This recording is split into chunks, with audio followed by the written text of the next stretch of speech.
What is it, if the sublime is so exciting, that brings us into conformism? There's two ways of attacking that. First, we're social animals by Mm. nature, Mhm. and it plays an incredibly powerful role in our lives. Mhm. We are defined as by other people. Our ability to learn language, our culture, all of our thoughts, we're hybrids. We're part. So our parents live inside of us, Mhm. our siblings live inside of us, our teachers. We have bits of other people, Mhm. right? There's no escaping that. Mhm. There's really, in truth, no such thing as an actual individual, right? We're social creatures by nature, okay? And so we pick up the emotions of people, the moods, their feelings on nonverbal levels, Mhm. and it has a profound impact on us. Mhm. It's the whole secret behind marketing, behind virality, behind viral, behind memes, right? Mhm. We're very susceptible to imitating what other people are doing Mm. because we're very vulnerable to their moods, their emotions. And so that's a continual danger. I mean, it's got a positive side. It allows us to be who we are, to create. So one of the most amazing skills that we have is our empathy, our mind reading ability, which we see in some primates, but it's pretty much a unique human ability to put ourselves in the skin of other people and try and figure out what their world is like. Mhm. And very interesting, psychologists have studied children and how from the age of 1 and 2 to 3, they start developing this mind reading skill. Mhm. It's extremely powerful. These are social skills that are absolutely phenomenal, that have led to who we are. But the dark side is the tendency to conform, the tendency to want to fit in. Yeah. So there have been fascinating studies of people who live in isolation. That could be either in prison, where you're in isolation block, where you're by yourself for long periods, Yeah. or there was this book called Alone by one of the Antarctic explorers, Antarctica, who was trapped in this little hut for like 3 months by himself. Mhm. There have been other experiments, and what happens when you're alone is you lose a sense of being alive, being a human being. You go literally insane. Mhm. So we need to see other people, to look at their eyes, to make us feel like we're alive, like we're human, like we're aware and conscious, Mhm. right? So to feel isolated, to feel like you've been banished from your group, almost feels like death to us. Mhm. We have incredible impulse to want to belong to whatever group Yeah. it is, and it determines a lot of our behavior. Mhm. So when you're getting back to the sublime, I'm now trying to circle back to this very long tangent here. I talk about there's the sublime and there's the false sublime. Mm. So we can't escape the desire to somehow be connected to something larger than who we are, Mhm. because we feel trapped in our bodies, we feel trapped in our mortality. We want to attach ourselves to a great cause, to some religion, to something bigger than who we Yes. are, right? Yes. It's deeply human. And so there's the true sublime, and then there are false negative ways of getting that, right?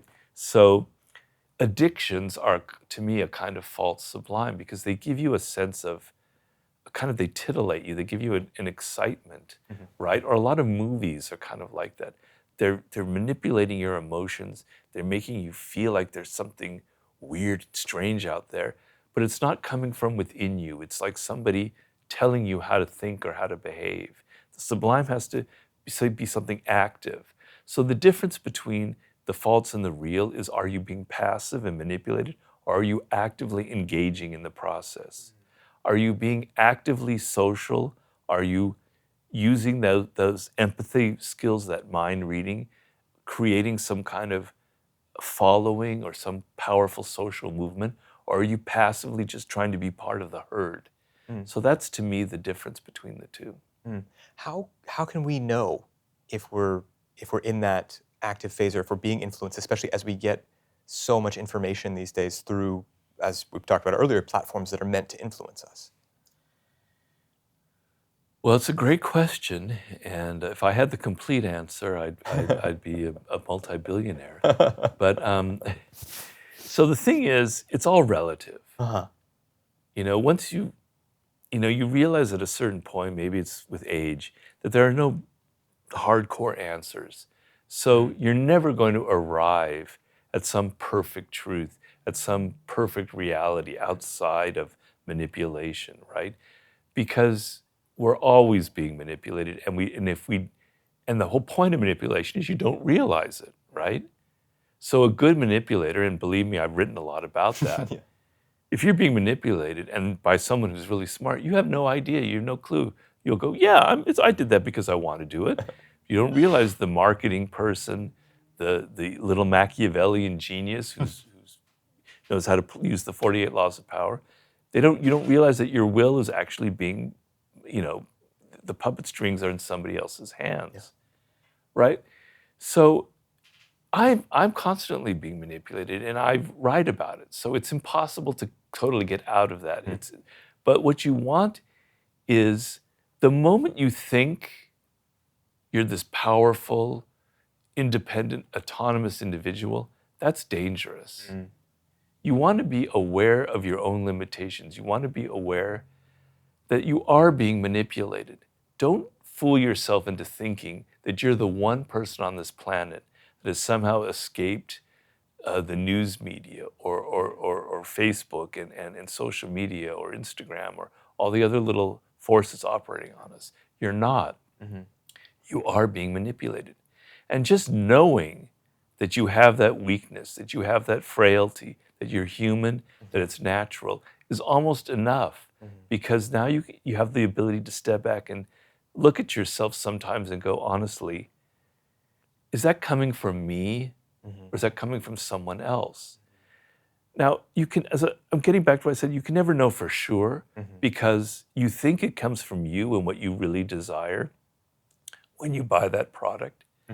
But maybe there's a little bit of something from your parents, from your childhood that you're not aware of. But to the degree that you can open the lens up and see the forces operating on you, you have a degree of control. You can become active instead of passive. So that's the difference I see. And how do we know what those forces are in us? Is that back to the meditation practice? Is this a journaling thing? Yes, it is. And it's all, I said in the very beginning that this one thing I'm telling you is like the key to the whole universe, right? Yeah. And it really truly is. I mean, I don't know if I expressed it well enough, but that ability to step back and look at yourself and not give into the emotion and for just 3 seconds analyze why you're thinking this, why you're feeling it, is almost enough to be able to have that power. It's not the complete answer. As I said, have some humility in life. You are not as powerful as you think. You're not as good as you think. You're not as smart as you think, right? You are open to manipulation, but just being able to see yourself, that's the whole bloody point of the laws of human nature. Now, that book is thick, right? Yes. It's the longest book I've written. I apologize to everyone for that, okay?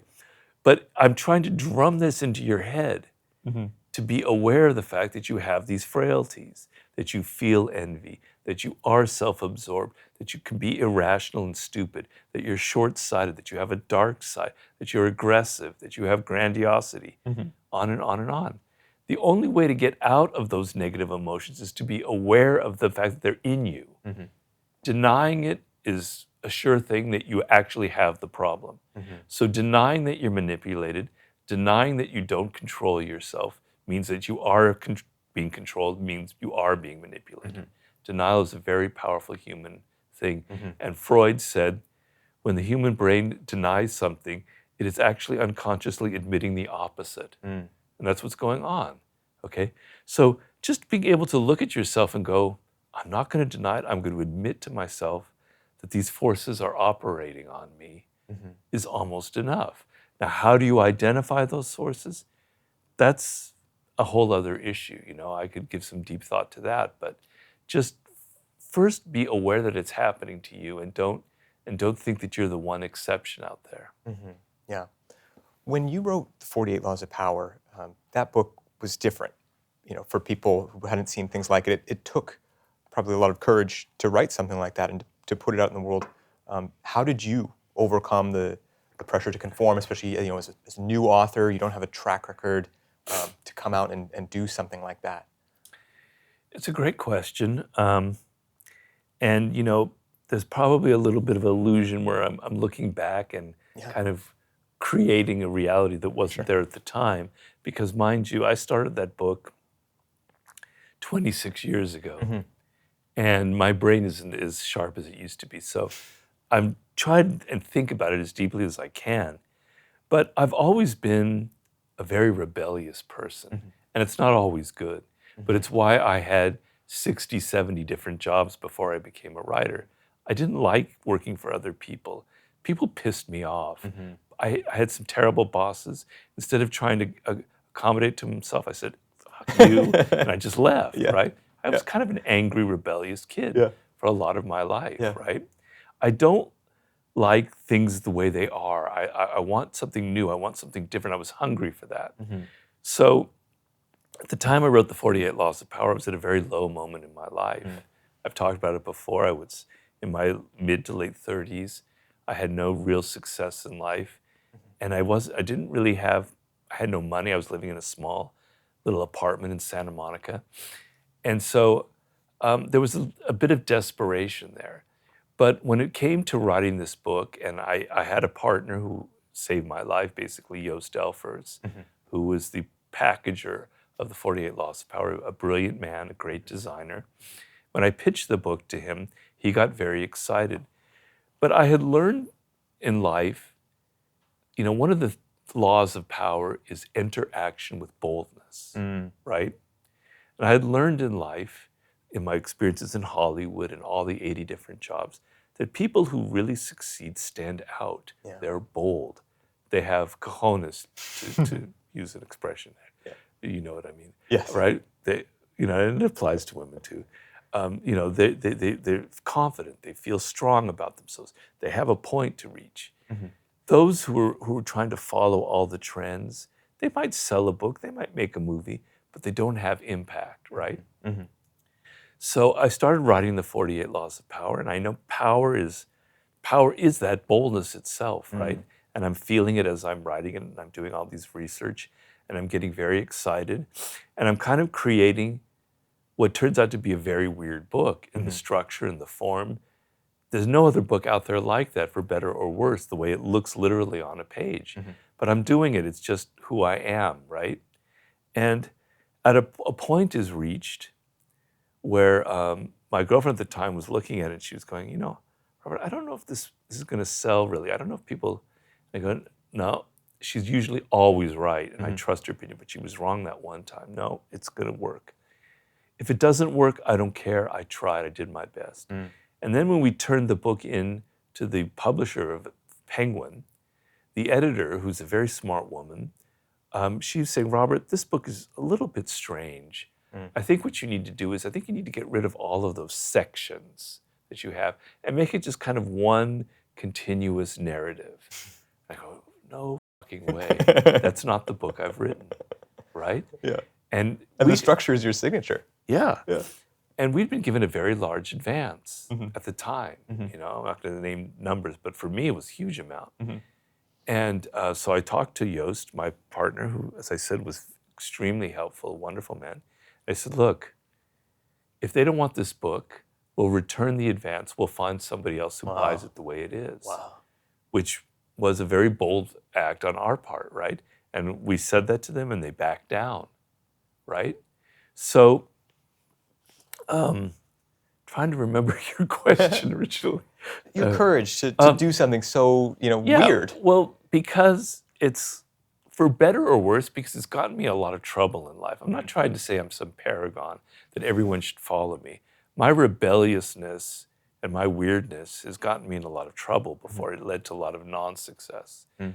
But I understood that if you're going to make something and you want to reach the stars, you want to hit the gold, get the pot of gold at the end, you want to really strike it rich, you have to be bold. You have to. So that book could either be an abysmal failure, which is very likely could have been, or it will be a great success. And I tell people this all the time. I think it's a very important lesson to have. Don't be afraid of failure. Don't be afraid of losing. Don't be afraid of people rejecting you, right? Stick to your guns. If your motivation is always cramped and, oh, I want to fit in. Oh, they might not like me. Oh, this might be too different. Oh, my podcast might not be like other people. That fear, it just withers the soul and makes what you create just like everything else out there. It leads to all the kind of boring crap that's that's populating our media, right? But when you think, no, I'm going to be myself. I'm going to mind what's different about me. I'm going to be bold and confident. I'm going to put a lot of work into it. It's not going to be just like I'm going to do anything. I'm going to work very hard. But I feel confident about this. I feel bold. Mastery, the book mastery is a key component of that. So it's not just, so when I wrote the 48 Laws of Power, I had 20 years of experience behind me with all kinds of shit jobs, bad bosses. I was a journalist for many years. I learned how to write. I developed real skill. So I could be bold because I felt confident. I knew I had real skill. I knew I had learned a lot about history and life, that I could do this. If I was just 23 or 24 thinking, wow, I'm the greatest piece of thing that ever walked the planet Earth, I can write this book, it would have failed. Sure. I had the boldness because I knew I had the skill. So if you know you have the skill, you know you have a great idea, just fill yourself up with energy and excitement about it and stop listening to so many piggly little petty voices around you trying to tell you to fit in and be like other people. Yeah.